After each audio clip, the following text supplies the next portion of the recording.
how it came to be, and what have you. Is that Yeah, right? it's recording. So, Okay, cool.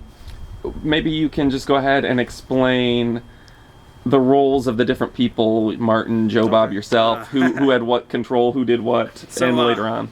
Eclipse was an idea that me and Martin came up with a couple years ago. He had stopped running NFW shows, which is kind of a little backyard thing that he was running with Joe Bob years ago here in Zephyrhills when they were still on I guess that's 301 out there. And, we decided we're going to run a wrestling company. I came up with the idea for Eclipse, which would be more like a Japanese type company, something akin to Hustle, something like that. And we got the opportunity when a week before Christmas, Joe Bob came up to us and asked us to start running shows. We really weren't prepared, didn't have any money in our pockets, and just started putting this wrestling show together on the fly. The booking was kind of done on a team basis then. Me and Martin would sit down and just really look at the workers we had available, who we thought were coming out, and from there we'd go ahead and start putting our card together. Joe Bob, like this, I guess this is the fun part. Joe Bob, as much as he did help us get going, because had it not been for him being like, hey, I have a building, you guys want to run a show, like we really wouldn't have been running anything when we did, and probably still wouldn't be running anything today. It was the cheapest building around, but he was a roadblock to a lot of it. There was a lot of people who threatened to leave because of the way he was acting. He got involved in the creative aspects, which really another hand in the pot just wasn't necessary. And there was times where he just took way too much money. The deal was always changing. He always wanted more money. But I mean, he did do some good for us. He was providing his ring. It was his building. A lot of the equipment, the curtains and stuff like that, he'd come out of pocket for, flyers. So, I mean, kind of a love-hate relationship there. Like, one week would be like, man, look, Joe Bob really came through for us. And then as we were collecting chairs at the end of the night, Friday night, it was like, God, do we have to put up with this asshole for any longer? Okay, so tell me a little bit about the promotion aspect. I think there was a few people that... in different interviews, there's different people, whether it's Dirk Manning or Martin or George or whoever, who were talking about the actual promoting the show out in Zephyrhills and who was supposed to do it and who didn't do it and that sort of thing. It was supposed to be a team effort as much as possible, but what was really hard is a lot of us aren't located in this area. You know what I mean? Martin lived out here, Dirk lived out here, Joe Bob lived out here, and so they did a lot of promoting for us. They did a great job. Whenever I was out here, and for a little while I was even staying out here, we went out and we kicked ass with promoting, and every time we did, you could see the results by the growing crowds and whatnot. As far as promotions is concerned, man, I mean, I think it was kind of a mess. Most of it was from word of mouth or from the internet.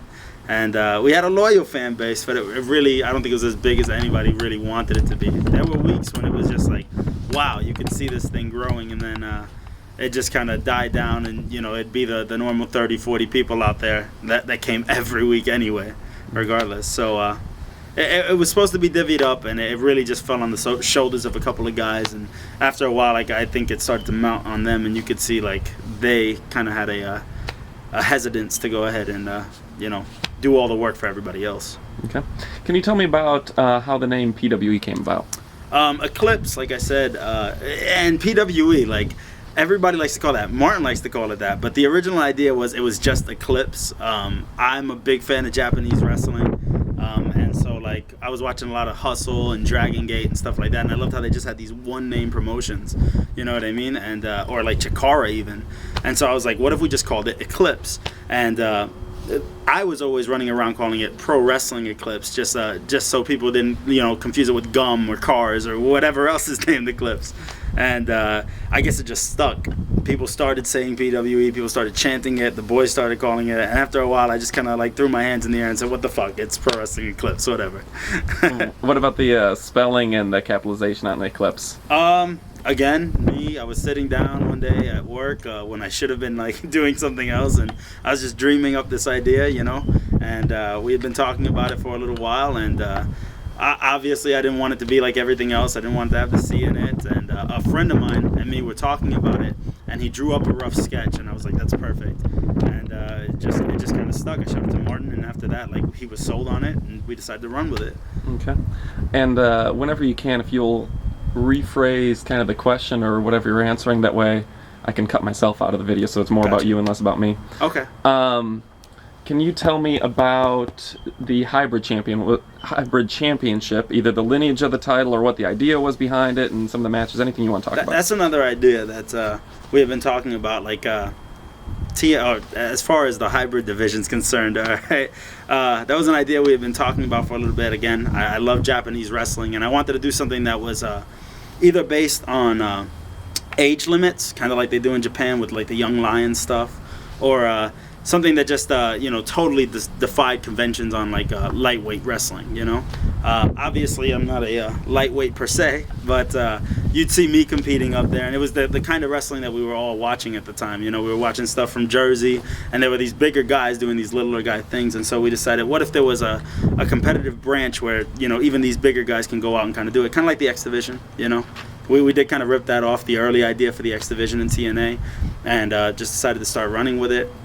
As far as the lineage, I thought we had like great champions. A lot of guys I wish I would have been able to see compete for the belt, maybe even hold and run with the title, But Josh Rain, I think we were all like ecstatic about Josh holding the title, and that really being like a platform for him. After that, Josh is everywhere now. Aaron Epic, who I've always had great respect for, like even when I started on the indie circuit.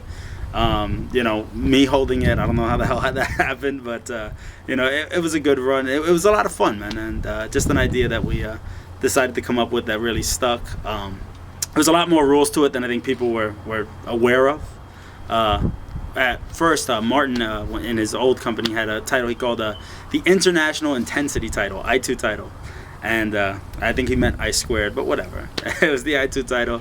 And I had come up with a bunch of rules for that talked about like ROH's Pure title, where there was so many rope breaks per match. And then after that, like submissions in the ropes were legal. 20 counts on the outside as opposed to 10. And just a way to really like differentiate it. And I think the refs weren't prepared. The boys weren't prepared, and just we never really put it out there to the audience, and so those rules kind of just fell by the wayside over time. Awesome.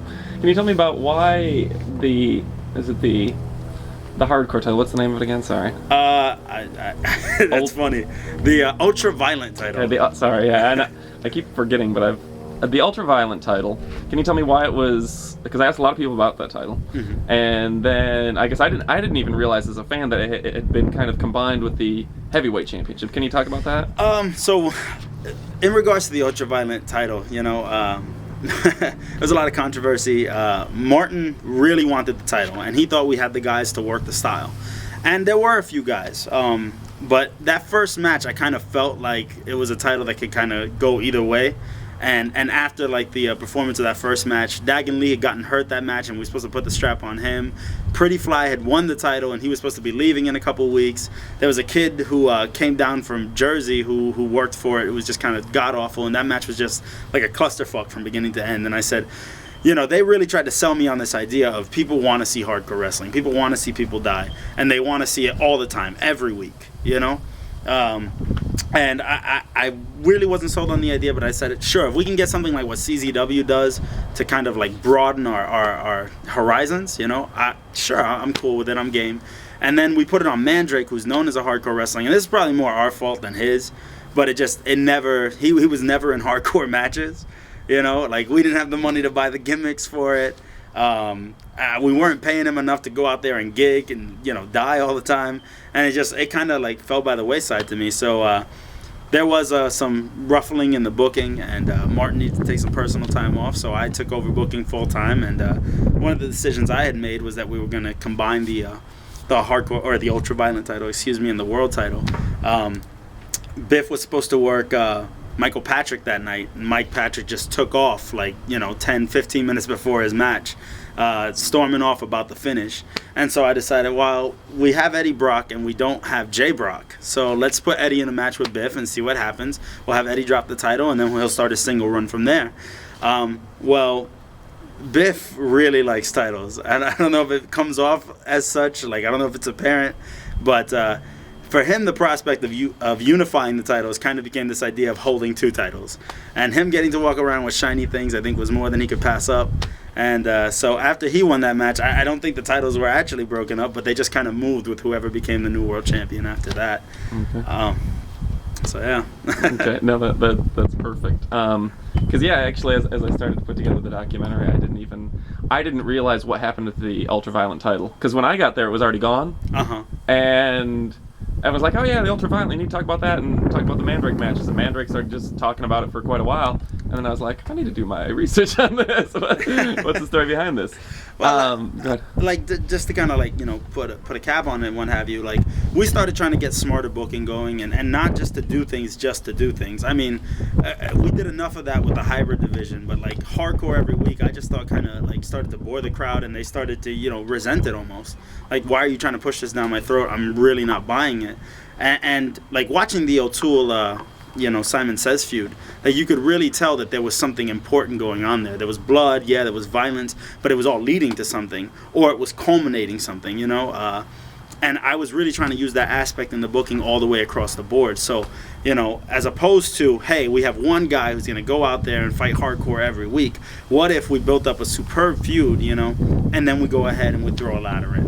Or we go ahead and we throw barbed wire in. And I just thought it was a smart booking decision. Right. So speaking of booking decisions, why was Believe brought in? Believe was brought in because Martin had made a connection with them, and at first we had talked a lot about just not being the normal indie company. That was really one of our fears. It was something I didn't want to do because the normal indie companies are fine, they were doing their thing, but my horizons were bigger. I wanted to do something bigger than Believe. No offense. And Martin had started talking with them, and I guess he got kind of starstruck. This idea of, hey, we're gonna get a bunch of really big names in, and we got somebody like MSL helping us out. He used to work for the Fed, and it was just too much to pass up. And he really jumped on it. And when he first started telling me about the deal, the details were a little bit different than they actually wound up being. I don't really want to go over money or anything like that on camera, but the details were just different than what we had initially talked about. So it was Martin's decision initially, and then we started running with it because we saw some of the potential, and we thought there was a lot of booking potential too. Crossovers, titles being defended at different shows that really never went anywhere, and then the Heartbreak Express coming in and kind of taking over booking for a little while, which I thought was just a real bummer, man, a real travesty. Like we kind of had our crowds pegged, we kind of knew what they liked. And at that point, man, I have to really defend Martin.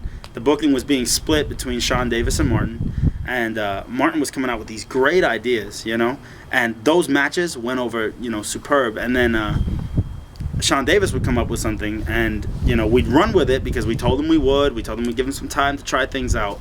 And really, it always wound up biting us in the ass because like the crowd didn't like it, we didn't like it. It messed up a lot of our storylines.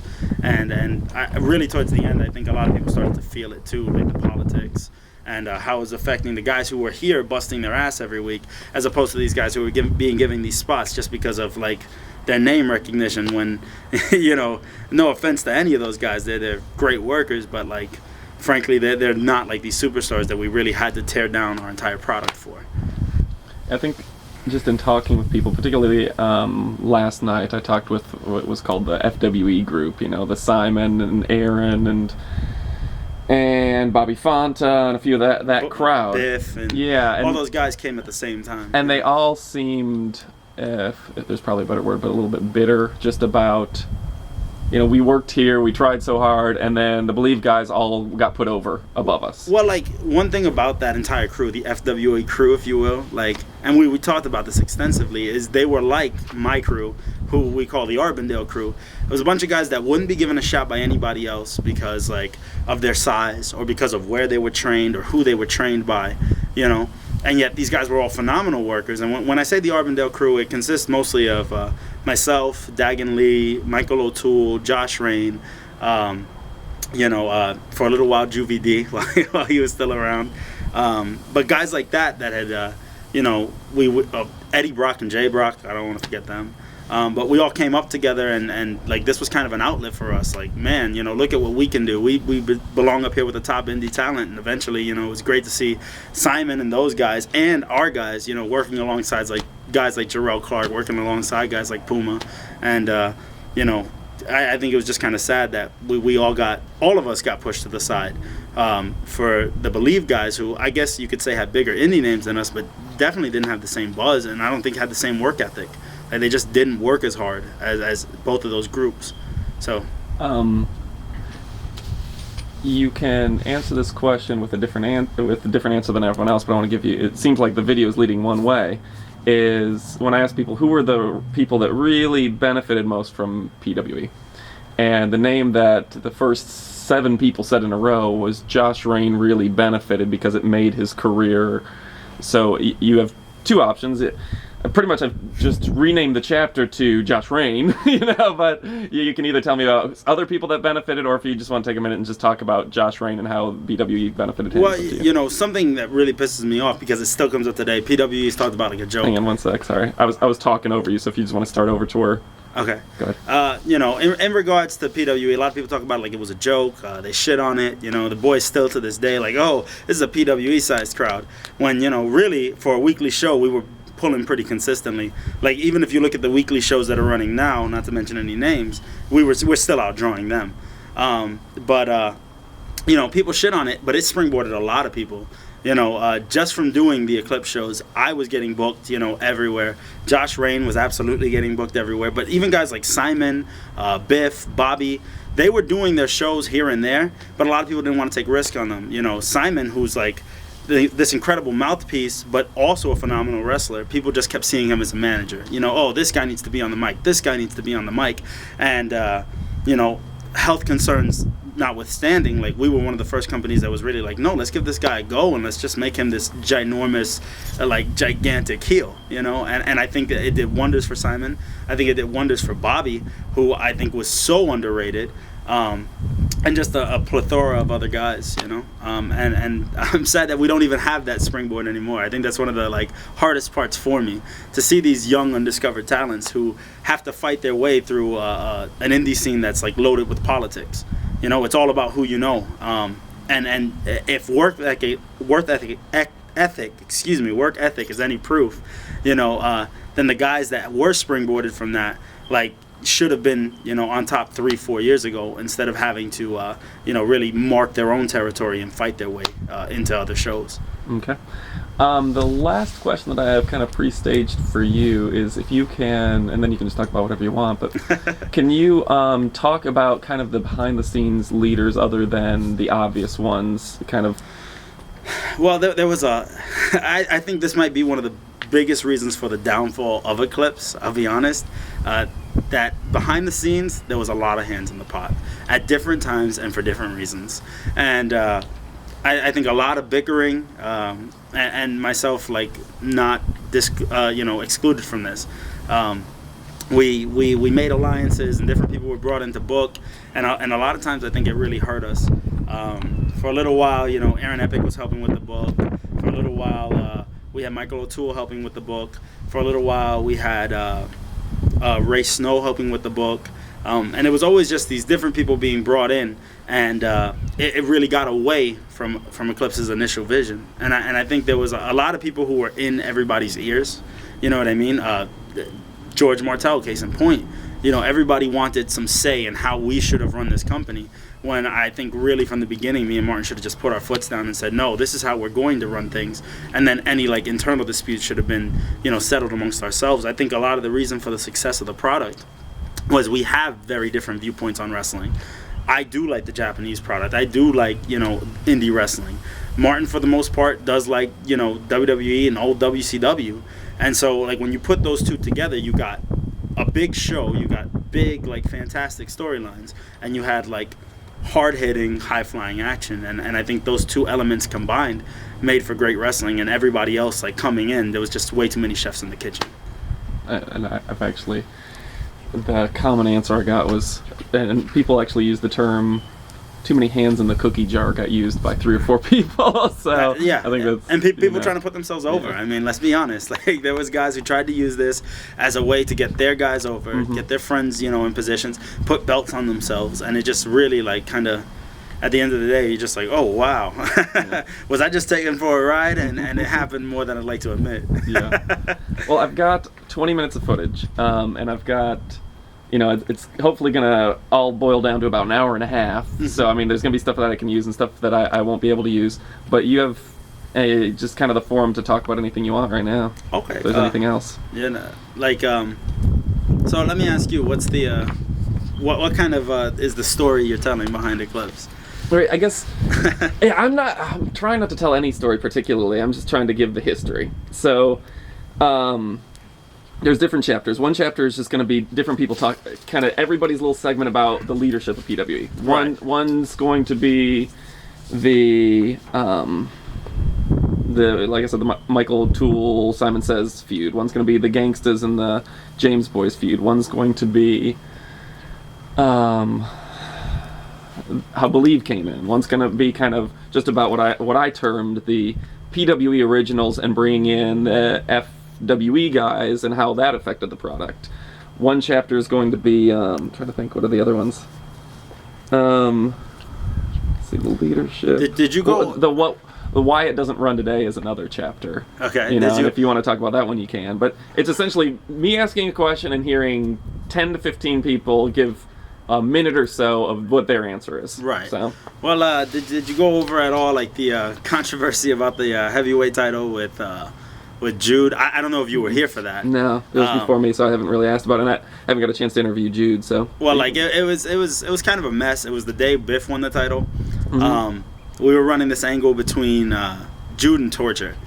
And I think we just tried to go way too big. We did video segments, and we were just putting it off. And you know, like, Torture would go running out of the building. And we were trying to run this huge story, but then Torture would miss every couple of weeks, you know what I mean? Just take off for no reason. Oh, why weren't you here? I don't know, man. I decided to stay home instead. And then, like, Jude was obliged to the church shows once a month. And so we're trying to work between their two schedules and put together, like, this really grandiose story. And we thought, like, a cool component would be, hey, we have this giant guy that people really like watching in the Biff, you know? Why don't we try injecting him in there a little bit, you know what I mean?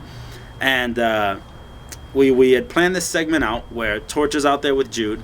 At this point, Torture, who had been working with Mark Zout, you know, they're a tag team some other places, you know, he comes out to make the save, and Torture does the big turn. Oh, no, you know, he's working with Jude. And, you know, it was a clever turn, and it was a big reveal. And so we sent Biff out there to make the big save. No big deal. He runs out, and Jude, you know, powders, and he comes to the back. And all of a sudden, somebody comes to the curtain and says, hey, Biff said to come back out. And I'm going, wait, we didn't tell you to go back out. You know, you stay out here. And he's like, well, Martin said it. And, you know, Martin was out in the front doing the commentary or whatever. And I'm like, well, if Martin said it, go back out. You know, maybe he's going to challenge you on the mic or something. Well, the next thing I know, I hear the ref counting 1, 2, 3. And Biff comes back with the belt around his shoulder. And I'm like, what the hell just happened? Like, did somebody decide to... who was the champion to begin with? Jude. Jude was? Okay. And Jude comes back maybe a half hour later, 45 minutes later. And he's just really upset, like doesn't want to talk about it. And I'm like, what the hell happened out there? Torture storms off, you know what I mean? Pissed off. And we actually lost a bunch of guys from this. I guess what you could call the third crowd, the FPWA crowd. Like, we lost a lot of them because of this. And a lot of them thought that we sent Biff out there to, like, take the title from Jude. I mean, like, there was a lot of controversy. We had a problem the week before where I guess inadvertently somebody didn't kick out, and so Mark Zout wound up winning the belt, and it was just like this big mess. And so Biff wins the title, and I'm back there, and I just want to rip him a new asshole. Like, why did you take the belt? And this is kind of what I was alluding to earlier about him being a fan of belts. And when we sat down and talked about it, we hadn't had like a steady champion for over, you know, 2 or 3 shows. It had gotten really ridiculous, and it was like, well, you know, the good thing about him being so big is nobody's going to take this title away from him unless he wants them to. And we decided to just squash it and run with it like it was planned. But, like, still to this day, I mean, like, Jude came back and started working with us again, you know, which I was really glad about. But a lot of guys wouldn't. And Jude still felt really, like, hurt about the entire situation. And, you know, it's something that I really regret, and I wish I kind of would have been a little bit firmer on. But... you know, that's just some of the wackiness that went on around here. That's actually one of the chapters was people leaving. And that'll fit perfectly. I mean, I'll put in, you know, kind of because I think kind of the question, and the question changes a little bit each time, but I mean, it's basically a lot of people left and never came back, and then there's also a lot of people that left and came back, and kept going back, and it seems like that's going to fit in perfectly with that. I mean, like, to even talk more about that, we had a lot of guys who were with us from the beginning and just either didn't work with our style, didn't work in with our financial obligations, and then there was other guys who just kind of, it was nice surprises to have them around, but considering a lot of their schedules, they couldn't come back, we were glad that Jarrell started coming out, more and more often. Nui started coming out more and more often. First couple shows we had snow, and, something came up there. There was a little bit of an issue, and he took off, and then a couple weeks later he was back, and then he did, 1 or 2 shows more, and he was gone. And Martin did a lot of those negotiations, so like it's kind of hard to see like exactly what happened, but there were just certain guys we couldn't come to terms with, as it were, and like those same guys like would want to come work for us, 1 week, but then the very next week they wanted to get on the boards and just slam us and talk about what a piece of shit show it was, and there's a lot of things I really like would have done differently. Yeah, I haven't, because I haven't been able to interview Raymond. I haven't kept his in there, but that's one that had I had Raymond and Martin to talk about both sides of that, I think that would have been really interesting too. It's an interesting story that I hope you'll pursue. Yeah, that maybe have to be for part 2, I guess, because I haven't been able to get a hold of Raymond. I can give him a call. I found that I can call people and just record on speakerphone if they will let me, and it comes out okay, but then I don't have the actual face. Well, but you can also run the video footage, you know what I mean? Yeah, and I've got a lot of the video of Raymond, so that works.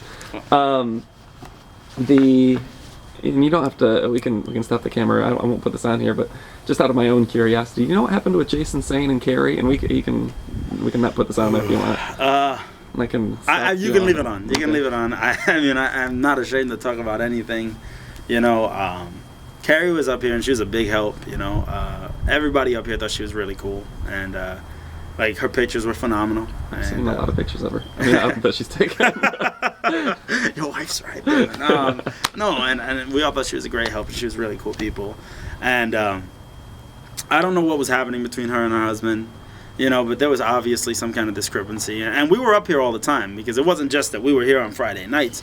We'd be up here during the week getting prepared for the show. We were also time to time doing training sessions in the ring up here, so we were up here all the time, and you'd see a lot, you know what I mean? You'd see a lot, and she became friends with everybody on MySpace, and then Jason started telling me about, that he was, talking to her more and more on MySpace, and she seemed really cool. Well, the night that everything went down, and Jason Sane wasn't allowed back at the Eclipse Arena, talking about guys not being able to come back, they invited me out to Applebee's, actually. It was him, Carrie, and a couple others, and I was just like, you know what, I'm gonna go ahead and turn in. It's been a late night, and oh, by the way, where's her husband? And he's like, oh no, it's just gonna be a bunch of us, we're just hanging out, and apparently what happens at Applebee's stays at Applebee's.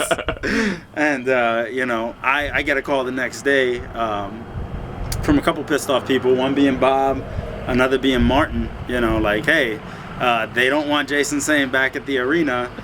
He went off with Carrie. Do you know what happened? And and then there was things that she said, and then there were things that he said, and even there's 2 different sides of the story. She claims nothing happened. He claims that they were super serious. So yeah, and I'm gonna keep that out of the video just because she's a nice enough girl. She doesn't need to be drug into. She doesn't need to be drugged through our dirt. No, she's had enough. Yeah, she didn't come back after that either. I don't think. No, that's where we lost both of them. Which, that sucks. Because she was actually a pretty good photographer. She let me use some photos and stuff for other chapters. She's really nice. You know what I mean? I don't wish any bad on her. See, I'm trying to think if there's anything else. There was the leaving chapter was one. Leadership was a chapter, and I've asked you a little bit about that. So I think I've got everything that I need. Did you go to the shows? No? She never came to any of the shows. I've only shot lady. My wife. This is the closest she's ever got to the buildings. Yeah. No, I've never met her. I didn't even know you were married. I'm gonna force her to at least say hello. She's a really shy person, and she never does anything wrestling with me. Right. So, did you have anything else? I think. And let me actually.